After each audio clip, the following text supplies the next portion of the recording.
Imagine it is the spring of 133 BCE. You are a 34-year-old farmer living in the hills outside Capua, in the Roman Republic, in the land that would one day become the boot of Italy. Your name is Marcus. You have 3 acres of grain fields that your father left you, and his father left him before that. You wake before sunrise every morning. You till the same soil your grandfather tilled.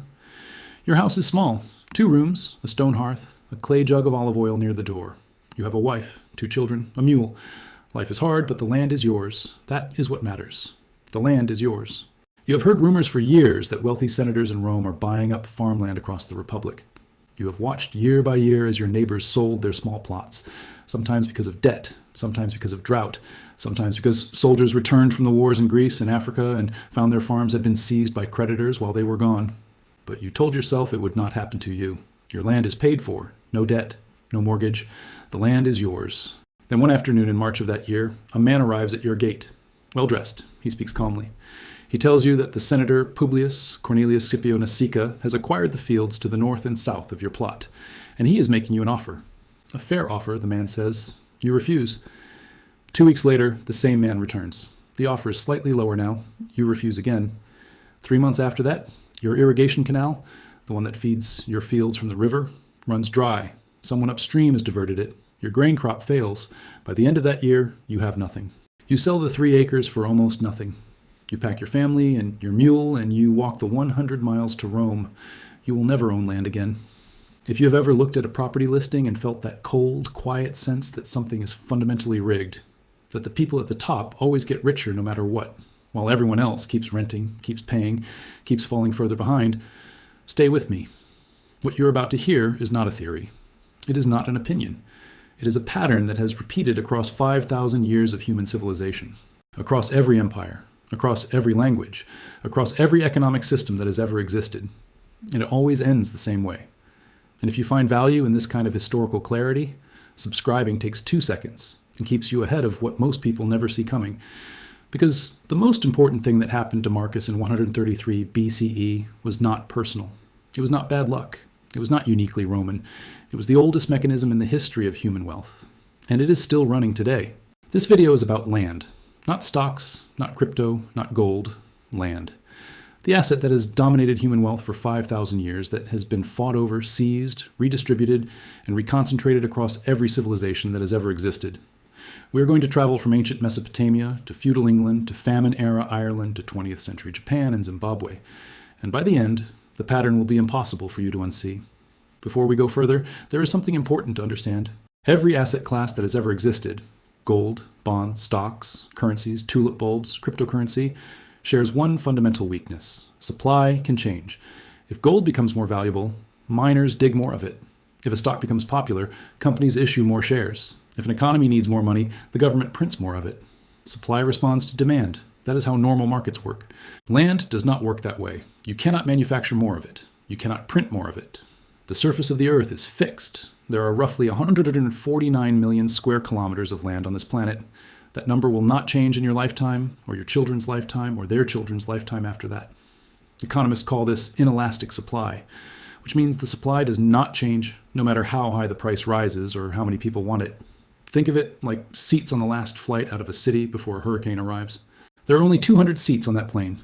More people wanting those seats does not create more seats. It just drives the price of every seat through the roof. Every person on that plane paid a fortune.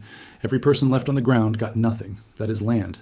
That is the secret that powerful families have understood since the first city was built in ancient Sumer more than 5,000 years ago. But there is a second layer to this that most people never consider. Land does not just sit there passively holding value. It produces. It grows food. It generates rent income. It holds water and minerals. It anchors trade routes. And it becomes more valuable as population grows around it, automatically, passively, without the owner doing a single thing. The landowner gets richer simply because more people are born, more cities expand, more roads are built nearby. The landowner did nothing. The world did the work for them. This is what the economist Henry George called economic rent, which he explained in 1879 in a book called Progress and Poverty that outsold every book on the planet except the Bible during the 1880s and 1890s. George's core argument was that land value rises not because of anything the landowner does, but because of everything society builds around it. Land is not just an investment. It is a gravity well. Everything flows toward it. Everything orbits it. and it never lets go. To understand why, we need to go to the very beginning.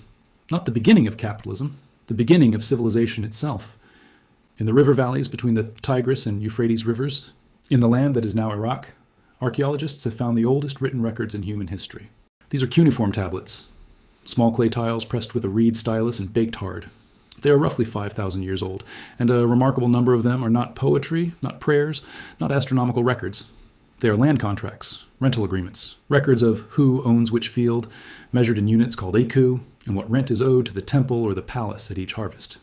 Civilized humanity's very first sustained use of writing, and a striking proportion of its surviving records, was to track who owned the land. By approximately 2500 BCE, the city-states of ancient Sumer, cities like Lagash, and Nippur, and what is now southern Iraq, had developed a fully operating real estate economy. The temples were the dominant landowners.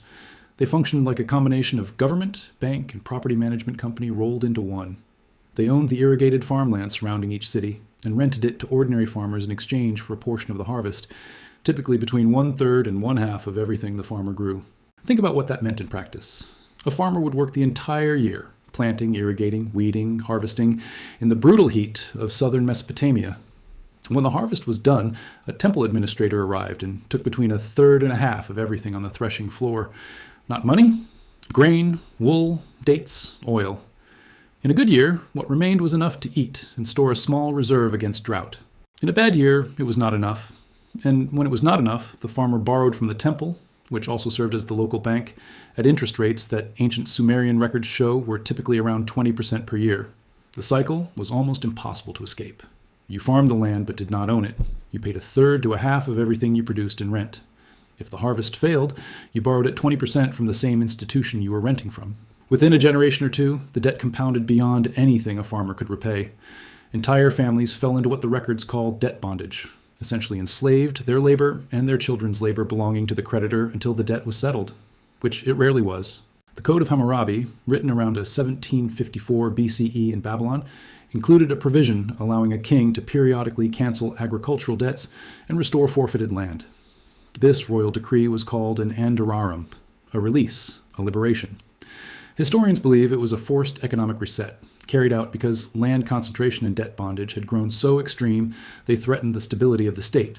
The same reset mechanism appears in the Hebrew Bible as the Jubilee. Every 50 years, land reverts to its original owners and debts are canceled.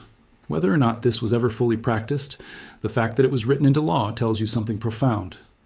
The people of the ancient Near East had learned through painful and repeated experience that land concentration without periodic correction leads to systemic collapse. They encoded the warning in their laws because they had already seen what happened when it went unheeded. This brings us directly to the second part of this story, and to something that happened not in the ancient world, but in the year 1086, in a country most viewers will know well. Here is something I want you to think about before we go further. If you woke up tomorrow and discovered that 180 people, only 180 individuals out of an entire nation, owned virtually all the land in your country, what would you do? Not half the land, not 1/3, virtually all of it. Drop your answer in the comments, seriously, because what I am about to show you next is the part of this story that most people never hear, and it changes everything.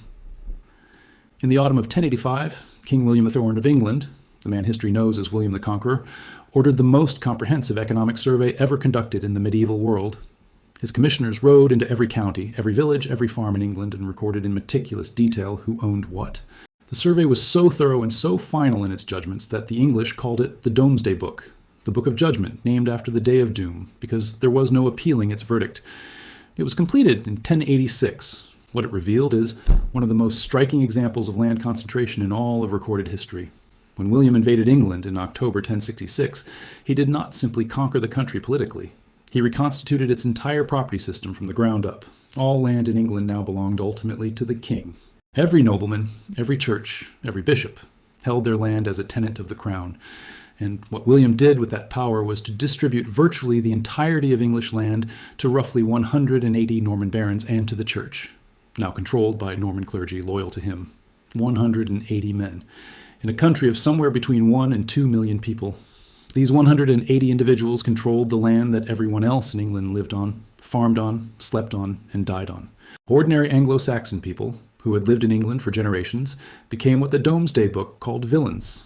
A villain was a serf, A serf was not free. A villain could not leave the land without the lord's permission, could not marry without the lord's permission, could not even grind their own grain without using the lord's mill and paying a fee for the privilege. The Domesday Book recorded that approximately 77% of England's rural population in 1086 was either a villain or in an even lower form of dependent labor. 77%. The mechanism was almost identical to what had happened in Sumer 1500 years earlier. Tenant farmers paid rent in labor, several days per week working on the Lord's fields for free, an obligation known as week work. They paid rent in crop shares. They paid a tithe, 1/10 of everything they produced, to the church. What remained for the farmer and his family was whatever survived all of that. In a good year, enough to live. In a bad year, debt. And debt in that system meant losing what little remained. Here's the part that should stop you cold. The aristocracy established by the Domesday Book in 1086 proved extraordinary in its durability. A major land survey conducted across England in 1872, 786 years after William's commissioners first rode out, showed that approximately 710 individuals still owned roughly a quarter of all English land. 786 years. The names had changed. The system had not. Land does not just generate wealth. It preserves power across time in a way that virtually no other asset can match. This leads to the third part of this story. And this one is not ancient history. In the autumn of 1845, a 28-year-old tenant farmer, let us call him Seamus O'Brien, a common enough name in County Cork in the south of Ireland, was living on a rented plot of about 4 acres. His landlord was an English landowner he had never personally met, a man who managed his Irish estates through a local agent and collected his rents from London. Seamus paid rent every 6 months. He grew potatoes as his primary food crop, not from preference but necessity. Potatoes produced more calories per acre than anything else available, and he needed every calorie 4 acres could produce to keep a family of 7 alive through winter. The rent was due whether the crop succeeded or failed. That was the contract. That autumn, a fungal pathogen, Phytophthora infestans, the organism that causes late blight, swept through Ireland's potato fields. Fields that were green and healthy one week turned black and rotted the next. The smell of decomposing potatoes spread across County Cork for miles. Seamus dug into the earth, expecting his winter supply, and found black liquid and stench. By 1846, the blight came again and destroyed the harvest a second time. In 1847, it returned for a third consecutive season. Between 1845 and 1852, approximately 1 million people in Ireland died. Not from the blight itself, but from starvation and the diseases that follow starvation. Dysentery, typhus, relapsing fever, scurvy. Another 1 million emigrated. Ireland's population fell from roughly 8.2 million in 1841 to approximately 6.5 million by 1851, a loss of nearly 2 million people in a single decade. Here's the part that most people do not pause to think through when they learn about the Great Famine. While people were dying by the hundreds of thousands, Ireland was still exporting food to England, grain, cattle, butter, all produced on Irish land, owned by absentee English landlords and shipped out of Irish ports under military guard throughout the famine years. The landlords needed their income. Tenants who could not pay rent were useless to them. So some landlords evicted their tenants entirely and converted their holdings to cattle grazing, more profitable per acre than starving subsistence farmers. Estimates suggest that between 1846 and 1854, approximately 500,000 Irish tenants were evicted from the land they had farmed for generations. The roofs of their cottages were knocked in so they could not return. The cleared land passed into the grazing estates of men in London who never set foot in County Cork. The land did not care. It continued producing. The cattle grazed. The income flowed to England, while the people who had worked that soil for generations starved in the ditches 100 yards away. This is not a metaphor. This is not an abstraction. This is what it means to not own the land you depend on. When the crisis comes, and the crisis always comes eventually, you have no ground to stand on, literally. At this point, the pattern becomes impossible to ignore. Most people will never know what you now know. Most people will go through their entire lives without grasping why the same mechanism produces the same result across 5,000 years of human civilization. If you're still here, you're not most people. Hit subscribe, because the next section is the part this channel was made for, the part they never put in textbooks. Now look at all three together. Ancient Mesopotamia, 2500 BCE. Feudal England, 1086 CE. Famine era, Ireland, 1845 CE. 3 different continents, 3 different millennia, 3 different cultures, languages, religions, and legal systems. And yet the mechanism at the core of each story is identical. In each case, a small number of people owned the land. In each case, the people who worked the land did not own it. In each case, rent, in one form or another, flowed from the many to the few every season without interruption. And in each case, when crisis arrived, the landless bore the full catastrophic weight of the disaster. The landowners collected what they could, converted the land to other uses when their tenants had nothing left to give, and the land went on generating wealth for whoever held the title. The same mechanism, different countries, different centuries, same result. The truly powerful thing about land as an asset is that it does not merely preserve wealth. It compounds wealth automatically, without any action required by the owner. Every year, as population grows and cities expand, land in productive or strategic locations becomes more valuable simply because more people need it. The Roman senator who absorbed Marcus's farm outside Capua in 133 BCE did not just acquire 3 acres of grain. He acquired an asset that grew in value every year as Roman prosperity expanded. The English baron who received his land grant from William in 1066 received a perpetual income machine that would generate rent for the next 8 centuries. Wealth built on land does not just survive storms. It endures across generations in a way that almost no other form of wealth can match. A stock portfolio can fall to zero. A currency can inflate to worthlessness. A business can fail. A bond can default. But the land remains. It is the foundation on which everything else is built. And this is where history gets uncomfortable, because the same pattern that created extraordinary wealth for landowners across every era also created extraordinary suffering for those without land. And the distribution of that suffering was not random. It followed a precise and predictable logic. Consider 2 of the 20th century's most instructive land-related economic events. 2 cases, decades apart, on opposite sides of the planet. In Japan in 1946, under General Douglas MacArthur's occupation administration, the American government oversaw one of the most sweeping land redistributions in modern history. Before the reform, approximately 46% of Japan's farmland was worked by tenant farmers who paid between 50 and 60% of their annual crop in rent to absentee landlords. These farmers were, in every economically meaningful sense, the villains of feudal England reborn in the 20th century. They worked the land. They did not own it.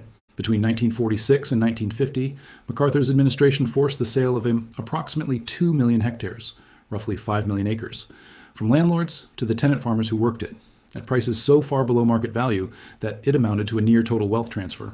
Landlords who had held estates for generations saw their fortunes effectively disappear.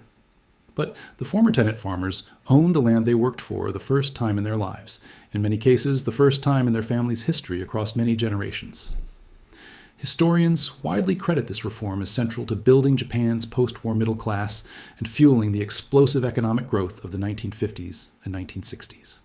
One change in who held the title deeds, and the economic trajectory of an entire nation shifted.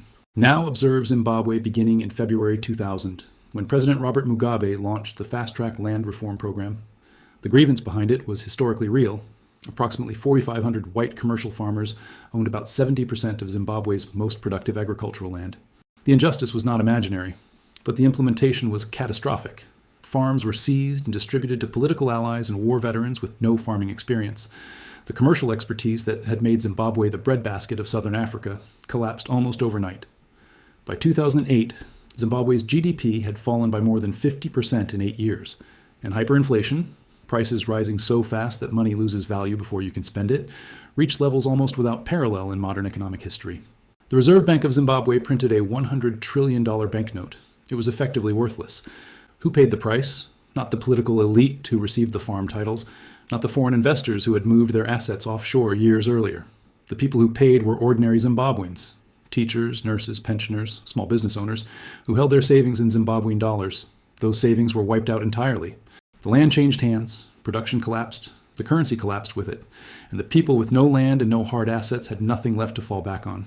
The landless always pay the highest price in every era, in every country, without exception.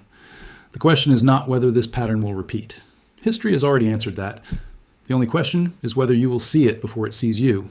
If this channel helps you think differently about the world you live in, subscribe. It costs nothing, and it might change everything.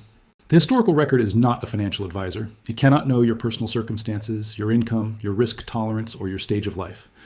What it can do, what it has always done, is show us what happened to different groups of people under different conditions and allow us to draw our own conclusions. So what does the historical record actually show when we look closely at the people who came through episodes of economic crisis, currency collapse, and land upheaval with their wealth and stability relatively intact? The historical record shows that those who came through these periods largely shared 3 characteristics.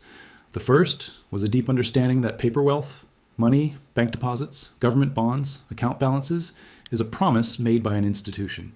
And institutions can fail. In Weimar Germany in 1923, hyperinflation destroyed the savings of millions of middle-class Germans in a matter of months.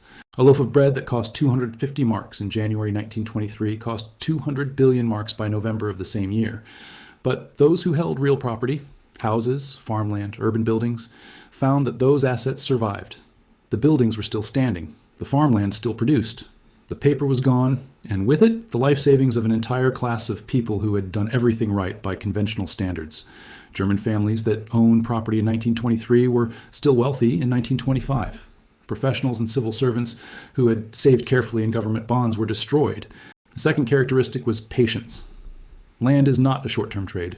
Every historical case study shows that those who preserved wealth through land held for long periods, decades in many cases, generations, and did not panic sell during downturns. In every crisis, from the Roman latifundia era to the Irish famine to the post-Soviet collapse of the early 1990s, land sold in panic at the bottom of the crisis was bought cheaply by those with the patience and capital to wait. The Russian oligarchs who acquired state assets, including land and resource rights, during the chaos of Soviet collapse in the early 1990s often paid almost nothing. Within a decade, those same assets were worth billions. The third characteristic was a clear distinction between the productive value of land and its speculative value. Not all land is equal. Agricultural land and urban land behave differently. The historically resilient landholders understood the difference between what a piece of land could produce, crops, rents, mineral output, and what someone else might pay for it in a rising market. Those who focused on productive value survived downturns. Those who borrowed heavily at peak speculative prices were crushed when prices corrected. This pattern appears in ancient Rome, in post-Meiji Japan, in pre-revolutionary Russia. Different centuries, different legal systems, the same outcome. Let us return now to Marcus, the farmer who lost his 3 acres outside Capua in the spring of 133 BCE. When Marcus arrived in Rome with his family and his mule, he found tens of thousands of other displaced farmers who had made the same journey. They flooded into the city looking for work, for shelter, for food. Rome was not prepared for them. The urban economy could not absorb them. They became dependent on the grain dole, free grain distributed by the state to prevent starvation and to forestall the riots that large, hungry crowds inevitably produce. A young senator named Tiberius Gracchus saw what was happening. In 133 BCE, he proposed a law called the Lex Sempronia Agraria, the Sempronian Agrarian Law, which would cap how much public land any single person could hold and redistribute the excess to the landless poor. His argument was direct. The small farmer class was the backbone of the Roman Republic. They had been the soldiers who built the empire. They were being systematically destroyed by land concentration. And if the small farmer class was destroyed, the Republic would follow. He was right about the diagnosis. He was not alive to see the outcome. Tiberius Gracchus was beaten to death by a mob of senators and their clients in the Roman Forum in 133 BCE, the same year he proposed the reform. His brother Gaius attempted the same cause 12 years later and was also killed. The land reform never happened at the scale that Gracchi had envisioned. The concentration continued. The small farmer class continued to collapse. The Roman Republic that Marcus had grown up believing in began its long unraveling in the decades that followed. By 27 BCE, it had been replaced by an empire. Historians offer many reasons for Rome's transformation and eventual fall, but a significant number of them point to this mechanism, this quiet and accelerating concentration of land in the hands of a tiny number of Roman families, as the crack in the foundation from which everything else eventually spread. Collapse is not a fire. It is a river changing course.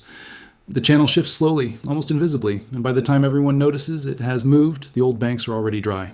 Land is not simply an asset. It is a mirror. It reflects the structure of power in every society that has ever existed. When land is distributed broadly, political power and economic stability tend to be broadly distributed too. When land concentrates, in the hands of Roman senators, Norman barons, English absentee landlords, or the institutional investors of the modern era, the consequences follow a predictable path. They spread quietly. They accumulate slowly. For years, sometimes decades, everything looks stable from the outside until it does not. A McKinsey Global Institute study published in 2021 estimated that the total value of global real estate stands at approximately $326 trillion, representing roughly 67% of all global wealth. Land and the structures built upon it remain exactly what they have been for 5,000 years, the single largest store of wealth on the planet. The mechanisms are different today. Titles are registered in databases rather than pressed into clay. The rent is called a mortgage payment or a monthly lease, but the fundamental structure, who owns the land and who pays to use it, rhymes with ancient Sumer in ways that every thoughtful person deserves to understand. This is historical and educational analysis. It is not financial advice. Every individual situation is different. Please consult a qualified professional before making any financial decision. This channel does not tell you what to do with your money. History tells you what has happened to other people's money across 5,000 years. What you do with that knowledge is entirely your own responsibility. This video is not for everyone. Most people will scroll past it. But if one person in your life needs to understand what Marcus understood too late, that the oldest game in human civilization is a land game, and it has always been a land game, share this video with them. Not because it will change the world, because it might change how they see it. Subscribe for more, and I will see you in the next one.